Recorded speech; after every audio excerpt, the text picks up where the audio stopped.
शीर्षक 3 मूर्ख ब्राह्मणों की कहानी। किसी गांव में 3 ब्राह्मण मित्र रहते थे। वे विद्वान तो थे, परंतु व्यवहारिक बुद्धि में अत्यंत मूर्ख थे। एक दिन उन्होंने सोचा कि उन्हें शहर जाकर धन कमाना चाहिए। तीनों ने यात्रा शुरू की, परंतु उनकी मूर्खता के कारण यह यात्रा हास्यास्पद घटनाओं से भर गई। बहुत देर से चलते हुए सभी को जोरों की भूख लगने लगी थी। अचानक एक ही नज़र पेड़ पर लटके फलों पर गई, तो उन्होंने सोचा क्यों ना यही फल खाकर अपनी आगे की यात्रा की जाए। चलते चलते तीनों को जंगल में एक मृत शेर पड़ा मिला। तीनों बहुत खुश हुए और आपस में चर्चा करने लगे कि इस शेर का क्या किया जाए। पहले ब्राह्मण ने कहा, हमारे पास इतनी विद्या है कि हम इसे जीवित कर सकते हैं।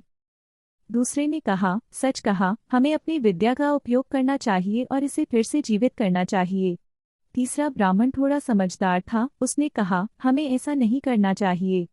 शेर जीवित हो गया तो हमें मार डालेगा। लेकिन बाकी 2 ब्राह्मणों ने उसकी बात को मूर्खता समझा और उसकी सलाह को अनसुना कर दिया। तीनों ने अपनी विद्या के अनुसार शेर को जीवित करने की प्रक्रिया शुरू की। पहले ब्राह्मण ने अपनी विद्या से शेर की हड्डियों को फिर से जोड़ दिया। दूसरे ब्राह्मण ने शेर के शरीर पर मांस और खाल वापस लाने का काम किया। जब तीसरे ब्राह्मण की बारी आई तो उसने कहा, अगर मैं इसे जीवित कर दूं तो यह हम सभी को खा जाएगा। मैं पेड़ पर चढ़ जाता हूं, तुम लोग इसे जीवित कर दो। तीसरा ब्राह्मण एक पेड़ पर चढ़ गया, जबकि बाकी 2 ने शेर को जीवित कर दिया। जैसे ही शेर जीवित हुआ, उसने दोनों ब्राह्मणों को झपटकर मार डाला।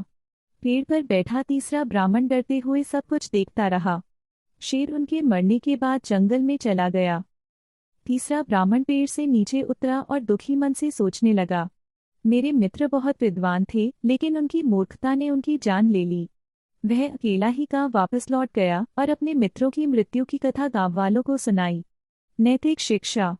इस कहानी से हमें यह शिक्षा मिलती है कि केवल विद्या होना ही पर्याप्त नहीं है, जीवन में व्यवहारिक बुद्धि और समझदारी का भी महत्व होता है।